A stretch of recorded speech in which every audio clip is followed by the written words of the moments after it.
Dinham. Welcome to Train Like a Monk.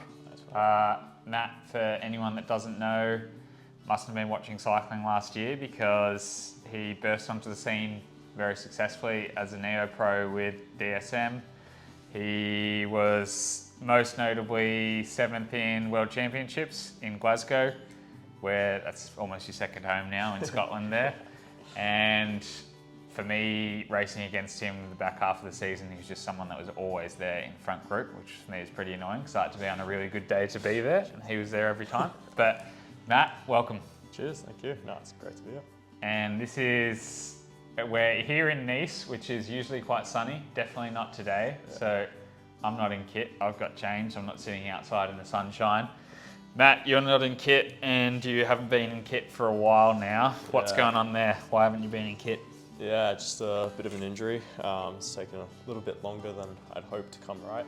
I spent a couple of weeks in the boot with a fracture in my heel, and then now just dealing with some of the muscle side of things, the rehab, but working with the physio, so hopefully not too much longer. Yeah, and so yeah, if anyone's been paying attention, you wouldn't see Matt on the results sheet this year. Obviously, is it the first long-term injury you've had in your career? Yeah, I'd say it's probably one of the more serious ones. Obviously, had knee niggles and some back niggles along the way, as I think most cyclists do. But yeah, this one's been a pretty frustrating process. Yeah, for sure. And so now, obviously, you've probably gone through a lot of plans of this is when I'll be back. This is what I want to work towards. Talk us through what's probably best case scenario now, and worst case is you never ride a bike again. So we never really talk about worst case in this. But what's the best case scenario that you're back racing, and where do we hope to see you next?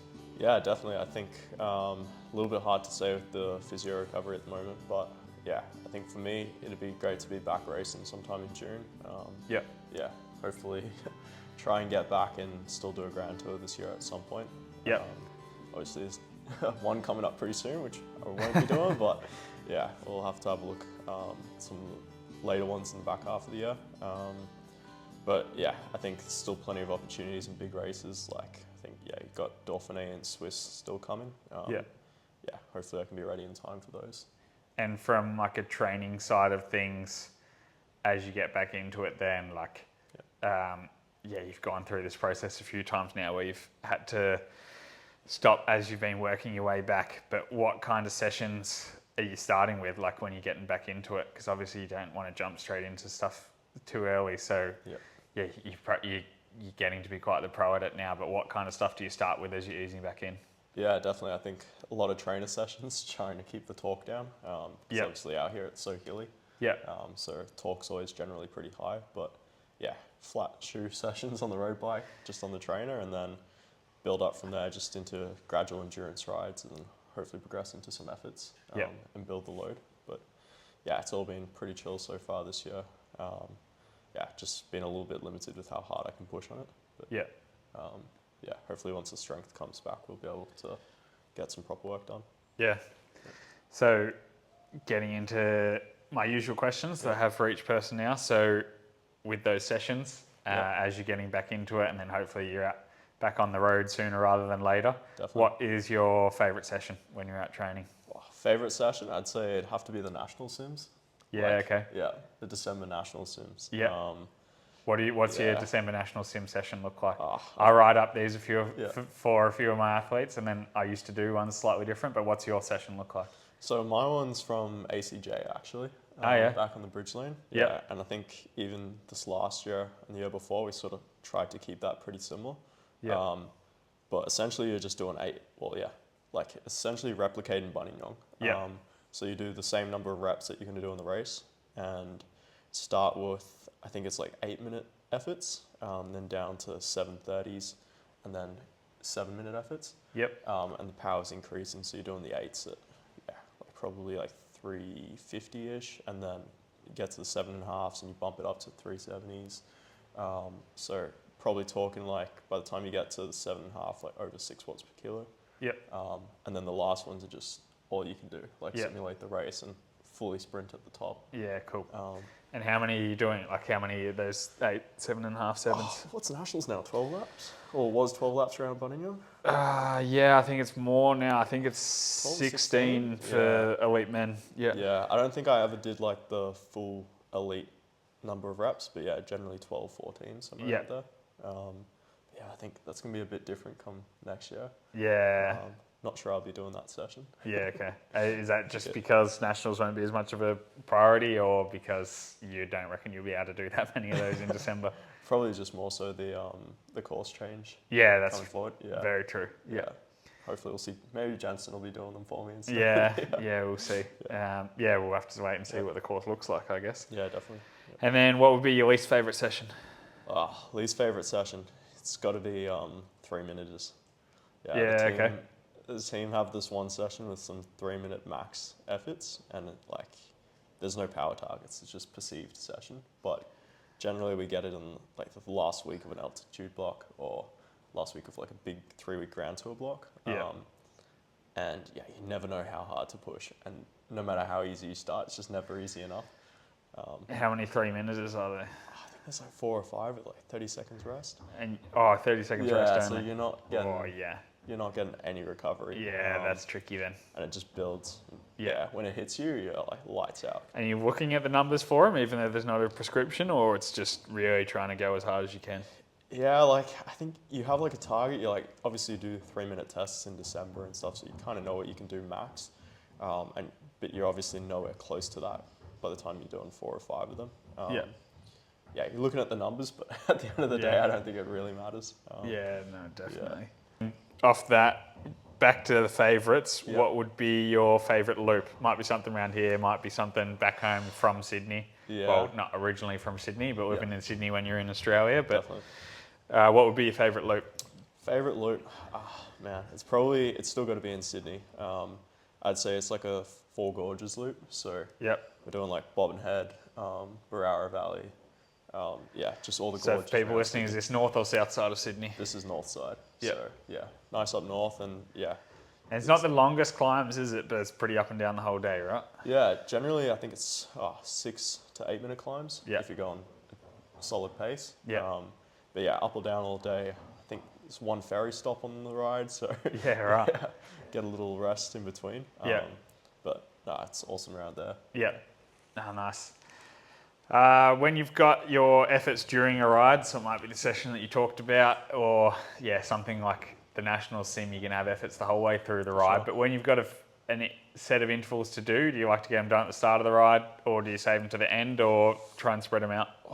That's a tricky one. I think generally I prefer doing them towards the back end, like just get the majority of the ride done and then finish the efforts and just roll home, creep home from there. I think nothing worse than starting the ride with efforts and then finish and you still got 3 hours of endurance to go. But definitely at the end of the ride. And is that a prescription from the team ever, or is it usually just your own choice when you do the efforts? Yeah, like sometimes obviously you want to try and get time in zone before you start doing your reps. Obviously just fatigue resistant stuff. But that's more like specific training you'd be doing for a certain race. At the moment, generally not a whole lot. Like you can do your efforts whenever. This sort of time of year. And when you get a prescription of the efforts or a session from the team, and it might be like back-to-back days as well, do you always stick to the plan, or are you someone that changes it up depending on how you're feeling, or depending on like whatever's going on? Like, are you someone that loves to have a plan and stick to it, or are you more flexible? No, I love having a plan to stick to it. Like if there's efforts on the program, I generally try and do everything I can to get them done. I'd say that makes it even more frustrating now, because you keep planning this return and then having an injury, and then that's probably the time you have to most be able to adapt and change, because with illness, injury, anything like that is when you need to adapt. So for someone like you that really likes to stick to a plan, then it's going to be mentally really tricky. Yeah, definitely. It's something I've found pretty tough so far. But slowly learning to sort of understand it a little bit better and give my body the space it needs. When you're doing your training, do you prefer to go solo or with a group? Yeah, if I've got proper training, definitely I think solo. Yeah. Yeah, I struggle, like if I've got people around me to really focus on what I have to do. Yeah. Rather just get out the door, get it done. Yeah.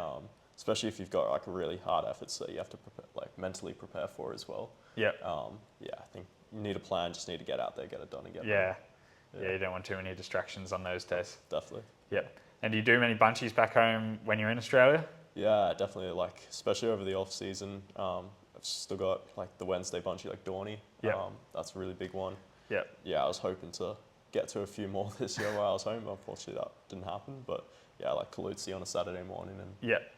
that's a nice long one from where I live, I think. Yeah. Nice 4 a.m. start, but 200k a day. It's good. 4 a.m. Yeah. That's rough. Yeah, so going into that 4 a.m. start, are you an early morning guy or pro hours? Definitely pro hours. Yeah, so Yeah. It's tough to get out of bed at that time then. Yeah, no, I can be early morning if I have to, but yeah, generally I prefer having a little bit of a sleep in and then just like preparing for the session properly. Yeah, okay. Yeah, just get into like a morning routine, make the coffee, do some stretching and activations, and then Yeah. get out the door. Yeah, you're not rushing out the door then. Not at all. So days like today, actually, it's Yep. pouring with rain. It's pretty rare for here. We're lucky. Well, often we choose. Most of us chose to live here partly Yeah. because it's often sunny. But when it's like this, do you jump on the trainer or do you go out in the rain? Yeah, a day like today depends on the session. If I had like proper efforts, I'd be out there getting it done. Yeah, okay. But if it's just like a recovery ride or endurance stuff, I generally just jump on the trainer. Yeah, interesting. So even if it's a longer endurance one, if it's like 4 hours, would you do it on the trainer or would you maybe take a bit of time off it or Yeah. what would you The do? 4 hour mark starts getting tricky. It'd have to be pretty bad out there. Yeah, okay.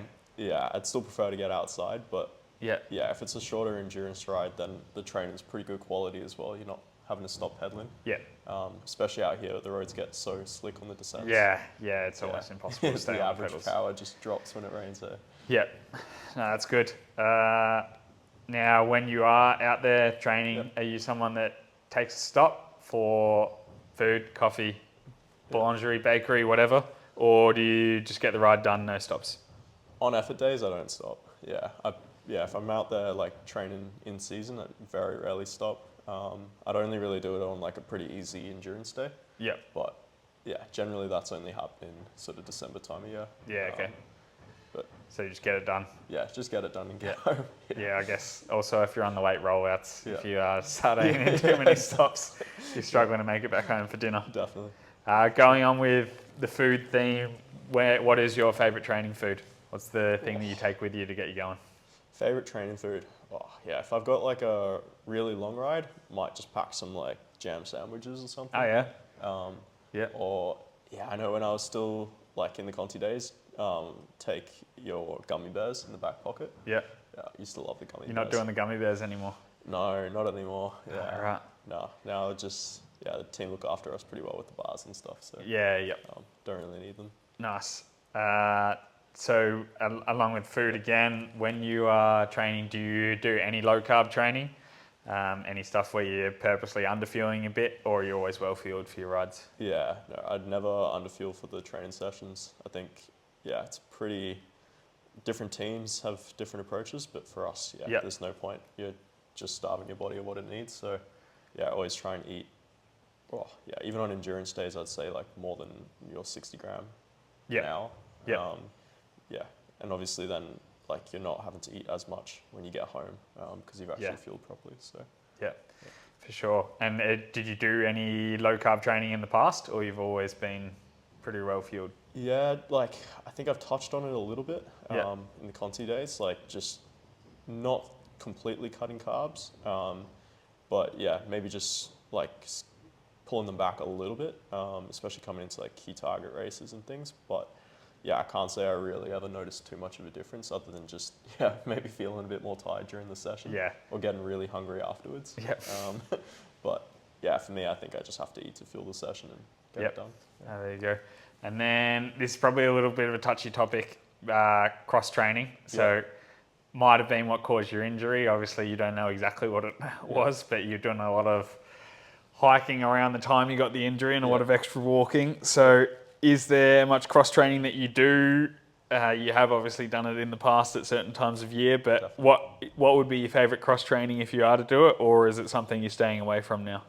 Yeah, like this past off season, I did a couple hikes and did quite a bit of walking on holiday. I think that maybe didn't work out too well for me. But yeah, I think in my off season now, I'll probably look at getting a mountain bike again and just hitting up the trails. Yeah. So for those that don't know, former Australian champ on the mountain bike. So yeah, it's interesting actually because you don't have, I'm in your apartment right here now, and there's no mountain bike anywhere. So is it something you miss? Yeah, definitely. Yeah, like you wouldn't find one at home in Australia at the moment either. Yeah, I sold them when I moved out here. Yeah, but, okay. Still looking maybe getting one at some point.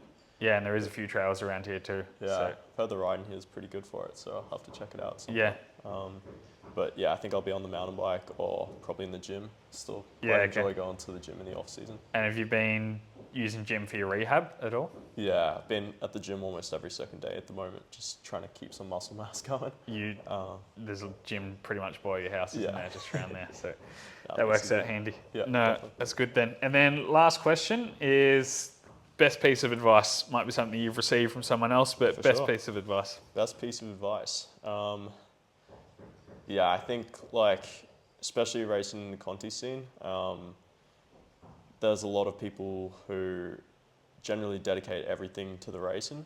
I think a lot of guys go all in on racing, and some guys probably don't really start enjoying the finer things or areas outside in life. I think, it's all just got to come with a little bit of balance. You still got to work hard, obviously, but I think some guys just get so wrapped up in just focusing on the bike, and they sort of forget to live life a little bit. Yeah, I think that's really important. And then I've seen it happen before where people focus so much on the racing at that level to get to the top level, and they get to the top level and go, actually, I don't even enjoy this lifestyle because I've focused so much on just racing, just the bike. Definitely. And then, so many people struggle to make it sustainable at that level. For sure. And then also when you have, like now, the bike's not going too well for you. Yeah.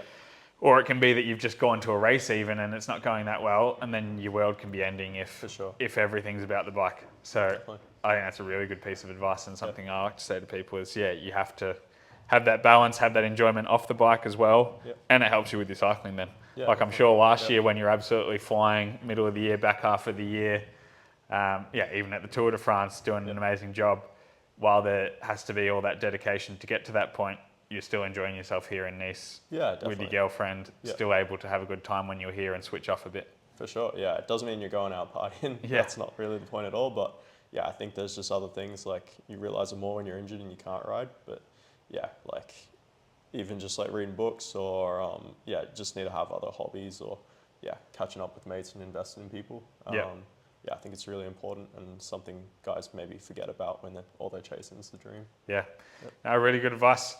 Really good. Thanks for coming on.